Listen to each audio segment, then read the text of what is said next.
आपण खरं तर पाहतोय चाकण बस स्टँड हे खरं तर बेवड्यांचा अड्डा झाला की काय हा प्रश्न या ठिकाणी उभा राहतोय।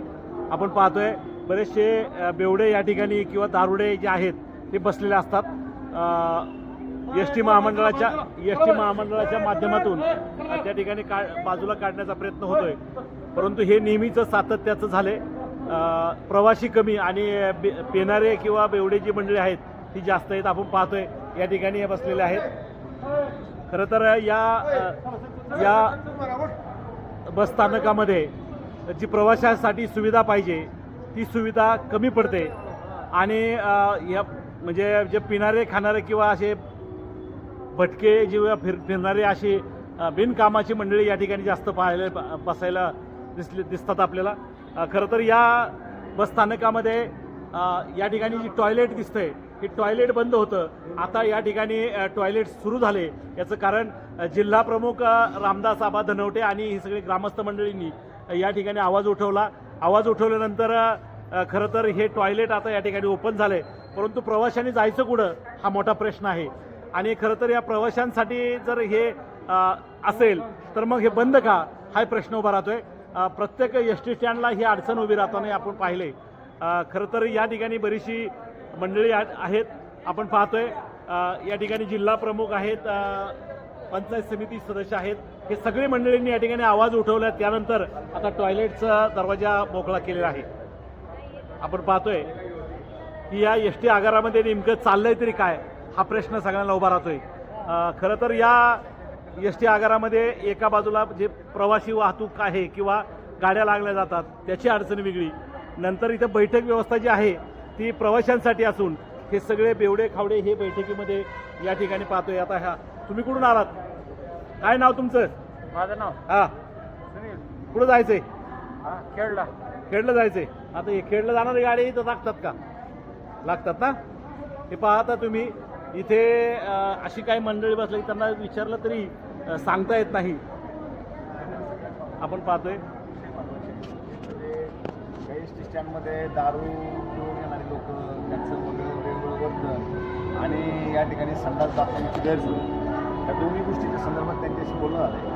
तर ते आता मला त्यांनी शब्द दिला आहे की उद्याच्या उद्या ते संडास बाथरूम चालू करतात आणि मी या ठिकाणी त्यांना दर्शवलं की एस टी स्टँडच्या मध्ये लोक दारू पडलेले असतात, त्याचा एस टी स्टँडचा दुरुपयोग करत असतात। तर तो थांबवण्यासाठी तुमची लोक पहिल्या दोघे पाहिजे एस टी कर्मचारी तक्रार पडलेला आहे, तर त्याला त्यांनी सांगितलं त्याच्यावर आम्ही कारवाई करतो। त्या संदर्भात मी त्यांना बोललोय 2-4 दिवसात काय केलं तर पुढच्या काळामध्ये शिवसेना स्टाईलने आंदोलन करून त्याचा उपचार करतात। खरं तर मला एक सांगा की आता हे जे शौचालय आहेत ही प्रत्येक बस स्थानकाला जी प्रवाशांसाठी आहेत, यापूर्वी 2 महिने 3 महिने बंद होतं, तुमच्या कानावर आलं नव्हतं का? एकच मिनिट, अधिकारी त्यांच्याशी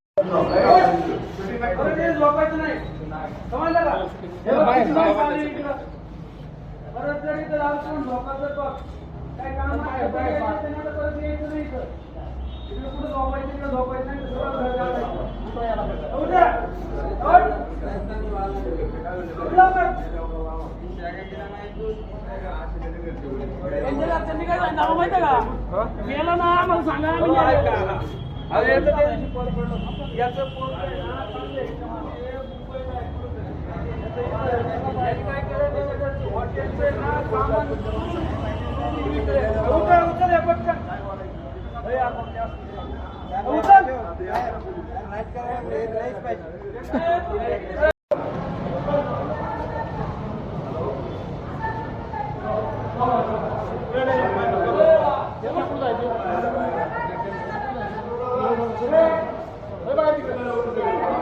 ही सगळी बिवडी असते इथं, बिवडी प्रवासी कमी राहतात, दारू सगळे असते इथं। देवपोळ्यांना फक्त येत नाही काही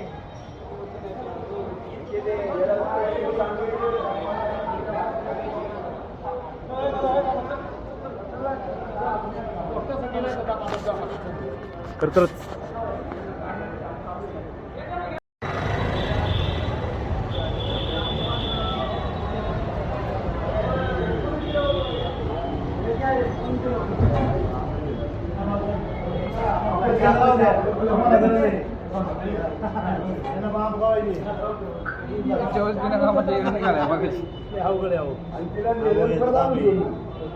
ती काय करायची एकाला हे करायची तिकडं सरकारी हॉस्पिटलमध्ये न्यायची लुटायची परत सोडून द्यायची परत यायची लय त्रास झाला आम्हाला.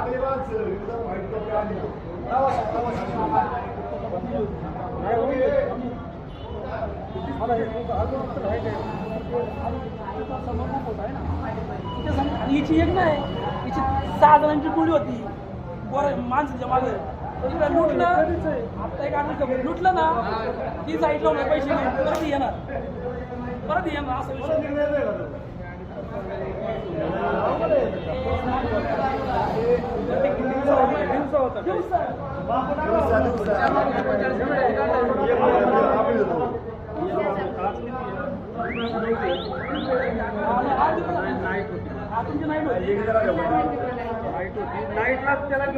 काळे मॅडम म्हणजे आता काळे मॅडम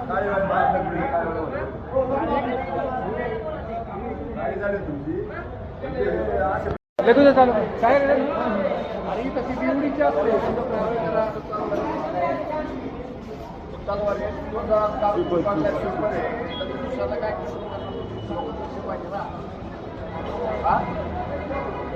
त्यांच्यावर कारवाई करा आणि लगेच संदर्भ चालू झाले पाहिजे.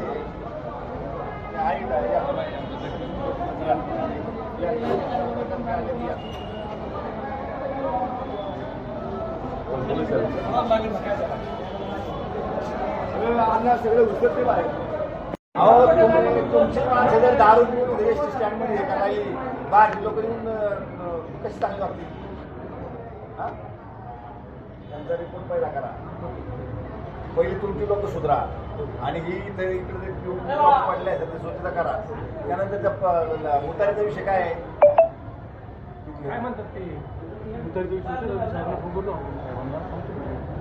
आलेल्या लोकांना प्रवाशांना काय झालं काय अडचण काय 2 महिन्यापासून चालू आहे त्यांच्यावर. बांधकाम 2 महिन्यापासून चालू आहे. तुमच्या माणसाला सांगितलं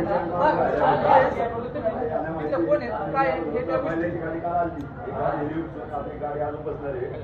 सेफ्टी टँक झालं की चालू आहे. सेफ्टी टँक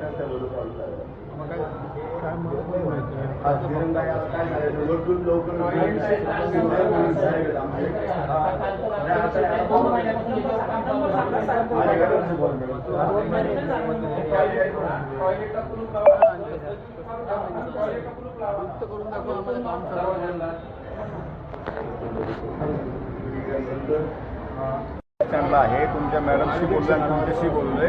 त्यांनी मला उद्यापर्यंत सगळे विषय क्लिअर करतो म्हणून सांगितले. तसं व्हायला पाहिजे तेवढं ते करून गेलो. खरं तर आपण जिल्हा प्रमुखांनी अधिकाऱ्यांना या ठिकाणी फोनवर सांगितलेलं आहे की तातडीने कार्यवाही होणं गरजेचं आहे. परंतु आपल्या मेन मुख्य शहर आहेत इथे औद्योगिक नगरी म्हणून ओळखली जाते. या नगरीमध्ये जर असा प्रकार होत असेल प्रवाशांनी एरवी शौचालयात जायचं कुठं? एस टी स्टँडचं प्लॅनिंग चांगलं आहे. त्यांनी बनवलंय चांगलं. खाजगी प्रायोजित तत्वावर त्यांनी ते बाकीच्यांना दिले. इथलं बी त्यांची सिस्टीम चांगली आहे. परंतु हा जो सार्वजनिक वापराचा जो भाग आहे एस टी स्टँडचा त्या ठिकाणी इतर लोकांची येऊन चुकीच्या पद्धतीवर चालू असते. दारू पिणं पडणे आणि अति प्रमाण असते. त्यानंतर दारू प्यायल्यानंतर बाकीच्या लोकांना सुद्धा इथं येण्यासाठी जाण्यात लग्नीला संडास बाथरूम या सगळ्या गोष्टीचा विषय आहे. त्याची गैरसोय आहे. तर ते छोटासा काम आहे. परंतु एस टीवाल्यांनी तर दिरंगाई केली. त्यांना बोलल्यानंतर त्यांना जाब विचारल्यानंतर त्यांनी ताबडतोब करून देण्याचं आपलं आश्वासन. दारू पिऊन पडणारी लोक इथे जास्त असतात. परंतु यावर जे काय आपण म्हणू उपाययोजना म्हणून त्या कर्मचाऱ्यांनी किंवा पोलीस प्रशासन याकडे दुर्लक्ष करते असं म्हणायचं नाही. पोलीस प्रशासन म्हणण्यापेक्षा ही सार्वजनिक जागा असल्यामुळे कोणी येतंय कोणी जातं हा भाग राहणारच. परंतु एस टी महामंडळाला या निमित्ताने मी तुमच्या माध्यमातून सूचित करतो की या ठिकाणी एस टी महामंडळाच्या माध्यमातून एक वॉचमॅन असला कंपल्सरी असणं गरजेचं आहे की ज्या माध्यमातून त्याच्यावर लक्ष राहील. आम्हाला इथं एक सिक्युरिटी ठेवला होता त्यांनी पण बंद केला. पोलीस चौकी पण मावली पोलीस छोटे त्यांनी बंद केलं ते. त्यांना आपण त्याच्याबद्दल मागणी करतो. आणि मी इथला एक स्थानिक दुकानदार असून या ठिकाणी आम्हाला भरपूर त्रास होतोय. दुसरी गोष्ट दिवसा ढवळ्या यांच्या समोर इथं व्यवसाय चालतोय. माझ्याकडे व्हिडिओ आहेत त्याचे पुरावे आहे. मी वाटलं तुम्हाला ते पाठवतो. दिवसा इथं येऊन आणि पोलीस काय करतात त्यांना घेऊन जातात परत 5 मिनिटानंतर आणून सोडतात. त्याच्यामुळे काय होतं, वरती हॉस्पिटल आहे, इथले प्रवासी या प्रवाशांना म्हणजे कुठल्या पोलीस स्टेशनच्या हद्दीत येतं सर हे आता दक्षिणमध्ये दक्षिण उत्तरचे पोलीस आले ते म्हणतात आमच्याकडे नाही दक्षिणमध्ये, मग दक्षिणचे पोलीस इथं शक्यतो आले तरी बघून निघून जातात. दुसरी गोष्ट, वरती हॉस्पिटल आहे, इथं वरतून मावळातल्या सगळ्या मुली सकाळी येतात एस टीने आणि संध्याकाळी एस टीने जातात. सकाळी त्या मुली एस टीने आल्यानंतर दुपारी बसतात ना, त्यावेळेस सुद्धा इथं वेश्या व्यवसाय म्हणजे दारू पिऊन आहे ना, लेडीज सुद्धा इथं दिवसा ढवळ्या आहे ना एकमेकाच्या मिठ्या मारतात, गळ्यात पडतात. तर हे समोर एकतर कॉलेजच्या मुली असतात, त्यात बघतात आणि निघून जातात. त्यांना एकदम बेकार वाटते, पाऊस सुद्धा नाही त्यांना. मग एवढा भोंगळ कारभार एस टी स्टँड चाललेलं आहे. दुसरी गोष्ट, इथनं याचं टॉयलेटचं आहे ना, टॉयलेट आणि ड्रेनेज एवढी बेकार अवस्था आहे. 2 महिन्यापासून आम्ही त्यांचा फॉलोअप करतोय. हे आमचे इथले सायरासना कॉम्प्लेक्स सोसायटीचे आमचे हे अध्यक्ष आहेत, यांनी पण भरपूर वेळा तिथं कंप्लेंट केल्यात तरी त्याची कोणी दक्षता घेतलेली नाही. एस टीचे साहेब म्हणतात आम्ही बघतो आणि 2 दिवसात टाइम पिरियड देतात आम्हाला, तरी ड्रेनेजचं काम मागचं झालेलं नाही आहे. मामा बोला तुम्हाला. आत्ताच आमदार साहेबांनी खेडला एक मिटिंग घेतली होती. त्या मिटिंगमध्ये स्टँडचा बऱ्यापैकी आढावा घेतला होता. पण त्या मिटिंगला आहे ना, इथलं स्थानिक कोणतरी असतं तर आमदार साहेबांना नक्की पार्श्वभूमी कळली असती. ती पार्श्वभूमी समजली नाही, ही समस्या काय आहे. आज नाही म्हटलं तर आपण वैयक्तिक सोसायटीच्या वतीने 2-3 लाख रुपये खर्च करून आज सगळा कचरा भरला आहे. कचरा कुणाचा? या बाजूच्या सोसायटी आहे त्यांचा आहे. त्यांच्यावर कुणाचा अंकुशच नाही पोलिसांचं आहे नाही या परिवहन खात्याचं आहे. बरोबर. मी वैयक्तिक गोविंद पवार म्हणून हे ठाण्याचे टेमी नाक्याचे साहेब आहेत, त्यांचे सरनाईक साहेबांची पी आहे. त्यांना आपण अधिवेशनाच्या काळामध्ये मागणी केली होती की बाबा यांच्याकडे लक्ष द्या थोडंफार, नाही का. तर त्यांनी सुद्धा आपलं अधिवेशन चालू आहे म्हणून असं सारव केली. आता हे वॉशरूम कमीत कमी 2 महिने झाले बंद आहे. काय कारण आहे? माझं सेफ्टी ड्रेनेजच नाही, टाकीच नाही, काय नाही.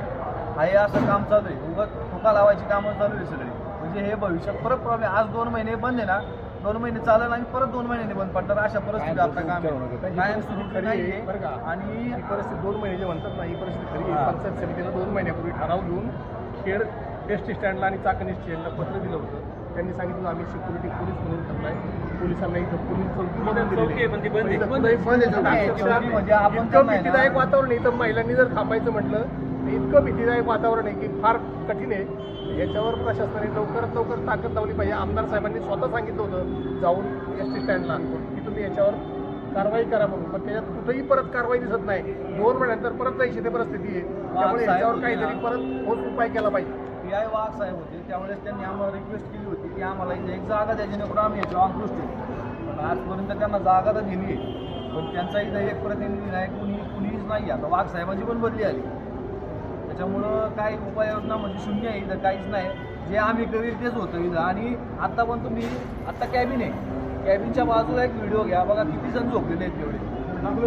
त्यांच्या शेजारीच आहे.